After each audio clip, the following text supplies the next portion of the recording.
5 de la mañana, pero bueno, le damos la bienvenida a esta hora para comentar varios temas al senador Rodrigo Lara Restrepo. Señor senador, muy buenos días, ¿cómo me le va? Bienvenido. Don César, muy buenos días, un saludo muy cordial a usted, a todo su equipo y a todos los internautas y oyentes de Boyacá. Lo hemos invitado porque pues hemos a lo largo de estos días venido dialogando con varias figuras del orden nacional sobre la situación que afronta el país en este momento frente al tema vacunación, frente al tema COVID-19 y otros temas que vamos a tocar.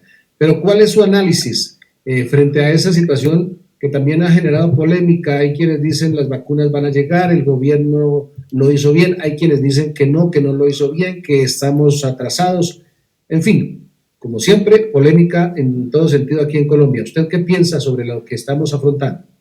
Hombre, Julio César, es muy preocupante lo que estamos viendo porque lo que existe en el mundo hoy es una carrera contrarreloj entre el despliegue de las vacunas y el surgimiento de nuevas variantes o mutaciones del virus. Yo escribí una columna este lunes sobre ese particular y lo que usted observa en este momento en Europa, por ejemplo, ese nacionalismo de las vacunas, las restricciones a las exportaciones de las mismas, es básicamente producto de esa inmensa inquietud que hay en todos los países del mundo porque el virus ha mutado, el virus evoluciona y ya conocemos 3 cepas muy complejas. La británica, por ejemplo, es una cepa que es 30% más letal, entre un 40 y un 70% más contagiosa. La cepa brasileña es aterradora porque Manaos tenía inmunidad de rebaño, 3/4 partes de los habitantes de Manaos tenían anticuerpos después de la primera ola y eso se desvaneció con este nuevo virus. Entonces la única respuesta válida ante una situación de esa naturaleza es vacunar sin cesar. Y para eso había que comenzar muy rápido, muy temprano. Y bueno, y Colombia pues se caracterizó por todo lo contrario. Hoy la revista The Economist publicaba un informe y demuestra que Colombia solo podrá lograr una vacunación masiva a finales de 2022. Y eso pues se traduce en dos cosas catastróficas. Primero, más muertos. Y segundo, pues menos reactivación económica, más confinamientos, más pobreza y más desempleo. Esta era una falla que el gobierno no podía cometer. Sí, en algún momento llegarán, pero es que pues, también llegarán al Congo, también llegarán algún día a los países más atrasados. Es que el desarrollo y la prosperidad de los países depende de la velocidad con que se crezca, la velocidad con que se hagan las cosas, de la innovación. Y pues es muy lamentable que seamos de los últimos del mundo y de los últimos de América Latina. Es un error imperdonable por parte del gobierno y más que un error es un acto contra la salud, contra la integridad de los colombianos. El primer deber de un gobierno es proteger la vida de la gente y en eso el gobierno del Centro Democrático, el gobierno de Iván Duque falló protuberantemente. Bueno, en ese sentido, senador, con el buenos días, ¿qué hacer por parte de ustedes como Congreso de la República? Se hizo una audiencia pública, el gobierno nacional no acudió, el ministerio pues hizo casi que caso omiso a esa invitación, pero ¿qué recursos se podrían dar ustedes como representantes de la comunidad para hacer una exigencia en cuanto a que se aceleren estos procesos y se den respuestas concretas a la comunidad? Porque uno ve últimamente muchos políticos que aprovechan esta situación también para hacer sus actividades proselitistas, pero poco en aporte a soluciones reales. Hombre, esta es una tarea, la importación y la compra de las vacunas es una tarea de la rama ejecutiva. Es una responsabilidad absoluta del gobierno nacional. Ellos son los que disponen del presupuesto. A nosotros nos corresponde hacer control político. Venimos haciendo control político desde el año pasado, resaltando los errores del gobierno. Le pedimos al gobierno encarecidamente, yo presenté un proyecto de proposición para que las ayudas a las empresas, que es el subsidio de la nómina, llegaran a las microempresas. Revise el tejido empresarial de Boyacá. El 98,5% son pequeñas empresas y microempresas y el subsidio de la nómina del PAEF no llegó a las microempresas porque los gobiernos de derecha populista tienden a hacer política dividiendo a los colombianos, usando el miedo, que el Coco, que el Cuba, que el 2022, que el castrochavismo, de tal manera que los colombianos se enfrentan, se distraen en enfrentamientos y por la noche ellos gobiernan por y para los grandes capitales y los hombres más ricos del país. Y eso lo vimos primero en el PAEF, en el subsidio de la nómina. No ayudaron a las microempresas y Colombia tiene la tasa de desempleo más alta de América Latina.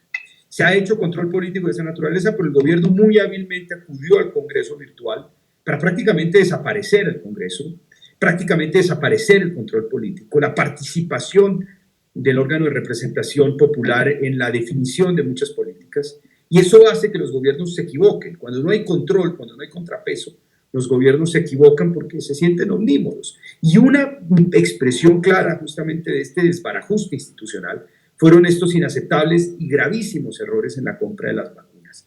El gobierno se demoró en presentar la ley de vacunas. El gobierno no quiso comprar las vacunas sin esa ley de vacunas porque sus funcionarios pensaron primero en pequeños riesgos jurídicos que podían asumir, pospusieron esa compra de las vacunas y somos los últimos. Y eso se traduce en muertos. La situación de Boyacá es aterradora. No hubo suficientes UCIs. La preparación en Boyacá fue claramente insuficiente por parte del gobierno nacional. Y aquí estamos viendo las consecuencias. Y lo único que se le ocurre al gobierno es decir que hay política alrededor. Lo que hay es una gran indignación por parte de los colombianos que se están muriendo. Se puede morir un tío suyo, mío, una mamá, un hijo, un hermano por esta enfermedad y por la omisión del gobierno de haber comprado las vacunas, de haberle ayudado a las microempresas y de tener la tasa de desempleo más alta de América Latina. Y eso es resultado de esa forma de hacer política de la derecha populista, que se parece a la izquierda marxista, divida, y por la noche gobiernan por y para los más ricos del país. Arquitecto Arturo Montejo, ¿alguna inquietud? Bueno, un saludo muy especial, doctor Rodrigo. Senador, estar con usted, pues es necesario hablar de política. Y el año pasado, en noviembre, usted anunció su retiro de Cambio Radical. Esto sigue en firme. He visto en su expresión derecha populista e izquierda marxista. Usted está dando un giro hacia el centro, me parece. ¿Y qué opina de lo que se conoció la semana anterior, que el doctor Germán Vargas sería la cabeza de lista de Cambio Radical y Alex Char, el candidato presidencial de su partido? Queremos escuchar su opinión, doctor Rodrigo. Claro, arquitecto, cómo no. Sí, efectivamente yo anuncié mi retiro de Cambio Radical el año pasado con el propósito básicamente de construir un proyecto político de corte liberal socialdemócrata. Es decir, un proyecto político que cree firmemente en las instituciones democráticas, que creemos que la institución democrática es un fin en sí mismo. La derecha populista, fíjese usted que presenta referendos para acabar con la justicia, y la izquierda marxista pues no tiene ningún problema en supeditar la democracia a la realización del socialismo. Creemos por consiguiente en el Estado de Derecho, que es la única garantía y la defensa de las libertades ciudadanas, y creemos también firmemente en la economía de mercado. Ahora bien, creemos que esa economía de mercado y esas libertades se enriquecen con un principio muy serio de solidaridad, y eso se traduce en el rol del Estado y se traduce en la carga de los impuestos. La derecha populista cree que al país le va bien si le regala impuestos a los ricos. Ese es el resultado de la pasada reforma tributaria, y para financiar el Estado acude, por ejemplo, a impuestos a la canasta familiar, impuestos que pagan los trabajadores o los sectores populares. Nosotros creemos firmemente que el Estado tiene que intervenir para defender el empleo colombiano, producir manufactura y proteger el empleo colombiano frente a las importaciones. Lo vimos claramente ahorita, hasta el gobierno de derecha populista importó toneladas y toneladas de leche en polvo, quebrando a los productores de leche y afectando la ganadería, por ejemplo, en un departamento como Boyacá. Y este tipo de políticas de la derecha populista ha acabado con el agro, ha acabado con la producción de cebada, ha acabado con la producción de cereales, de los cuales, por ejemplo, un departamento de Boyacá hoy sería indiscutiblemente el líder nacional. Entonces yo creo que es hora de reconstruir una alternativa política profundamente reformista, pero en el marco de la democracia liberal y del Estado de Derecho. Por eso el proyecto que hemos empezado a construir primero con un grupo parlamentario llamado Liberal Socialdemócrata, con 11 senadores. La semana entrante lanzaré una fundación liberal socialdemócrata para construir este proyecto cívico ciudadano, acudiendo a los ciudadanos en todo el país y agitar el debate ideológico y el debate de ideas. Los colombianos están hartos de la derecha populista que, como le decía, divide. Su único discurso es dividir y enfrentar usando el miedo para poder gobernar tranquilamente sin que nadie le haga preguntas por y para los hombres más ricos de este país. Y lo demostró de manera flagrante, de manera patente en esta crisis.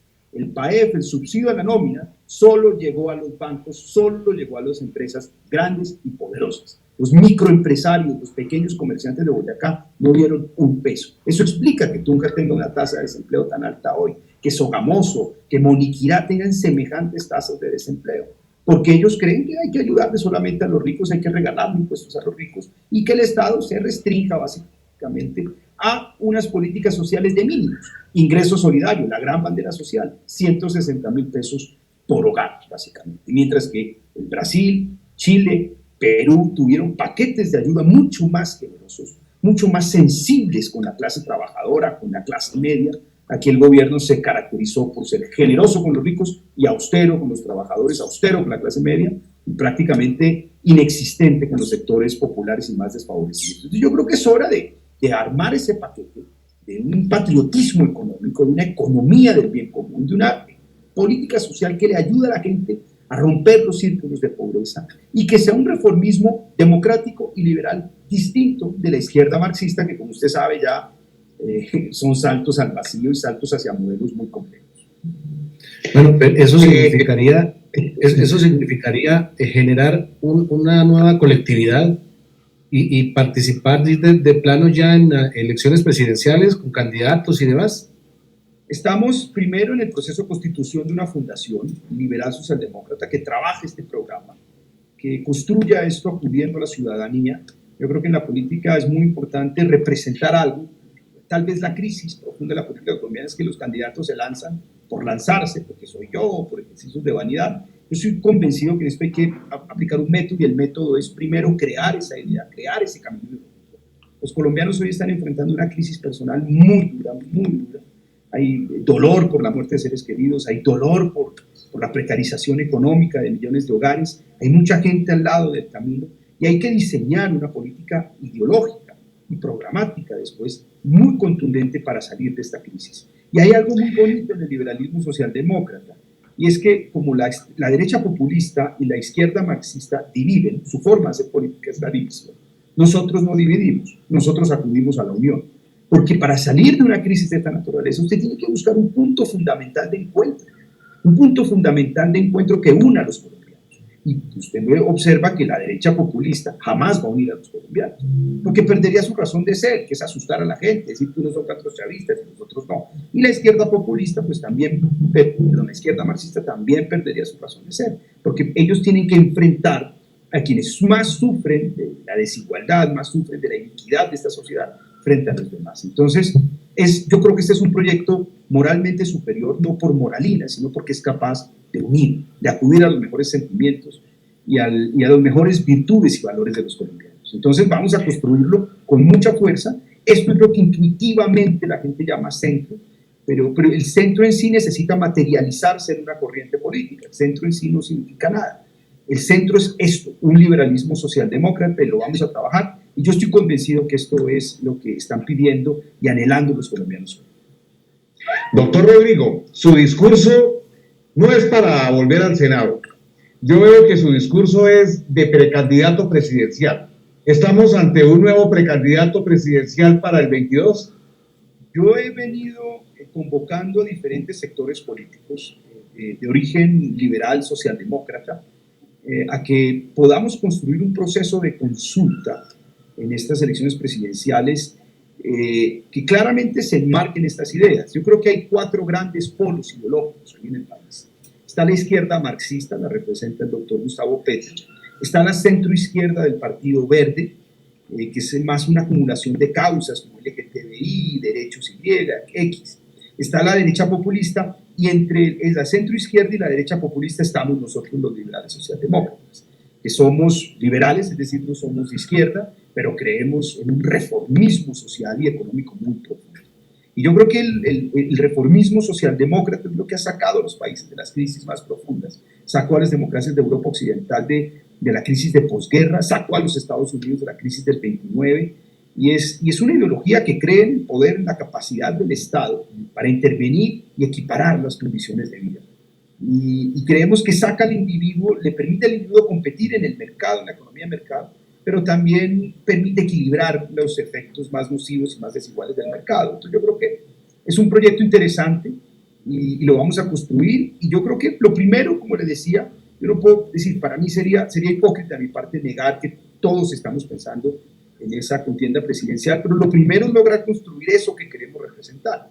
De lo contrario, se vuelven ejercicios muy estériles de política, se vuelven ejercicios personalistas, vanidosos. Yo lo primero quiero construir el camino, la ideología, porque esa es la forma de llegarle a la cabeza y llegarle al corazón de los colombianos y servir luego personalmente esa causa. Bueno, el tema es sumamente interesante, lógicamente, porque va de cara a lo que está buscando el país, y es, como lo dicen, salir de la encrucijada entre A y B, o X, Z, que es lo que hoy en día vivimos. Ante cualquier circunstancia se polariza el país, por cualquier cosa viene la polarización de este país. Y bueno, pues esas alternativas hay que ir también dimensionándolas. Usted está comenzando a formar esa posibilidad. Vamos a ver cómo sigue vendiendo la idea. Obviamente hoy en día todo el mundo aquí, nuestros comentarios es, no, otro que habla lo mismo, sigue con lo mismo, eso es lo mismo. Esperemos a ver cómo va a ir creciendo esa nueva iniciativa. No quiero dejarlo ir sin que nos cuente rápidamente, tenemos un par de minuticos para que nos hable sobre una iniciativa que ustedes están presentando, y es la de mantener o extender por el año 2021, más o menos hasta septiembre, el alivio del pago del salario mínimo de los colombianos, o del salario de los colombianos. ¿Cómo está proyectada esa iniciativa? Julio, efectivamente, como lo mencioné ahora, el subsidio a la nómina, es decir, el apoyo a la nómina de las empresas, es fundamental para defender el empleo de los colombianos. El gobierno cometió un error inicial muy grave, y es que demoró 4 meses y medio el inicio o los primeros desembolsos del subsidio de la nómina. Es decir, en 4 meses y medio de cuarentena solo podían sobrevivir las empresas grandes y las que tienen acceso a crédito. Las microempresas, que son las más frágiles, que es de donde depende el 60% del empleo de los colombianos, pues se quebraron con la cuarentena de 2 meses, 3 meses, pues no aguantaron esos 3 meses. Por eso tenemos la tasa de desempleo más alta de América Latina. Finalmente el gobierno implementó el subsidio de la nómina, pero con un error imperdonable o con una omisión, yo creo que condenable, y es que excluyó a las microempresas. Hágase usted el siguiente cálculo. En 2019, diciembre de 2019, Colombia contaba con 1.652.000 empresas. El subsidio a la nómina debió llegar a ese 1.652.000 empresas. Pero ¿qué hizo Alberto Carrasquilla, que es el principal exponente de la derecha populista en términos económicos? Dijo, estas son muchas empresas y me va a costar muy caro.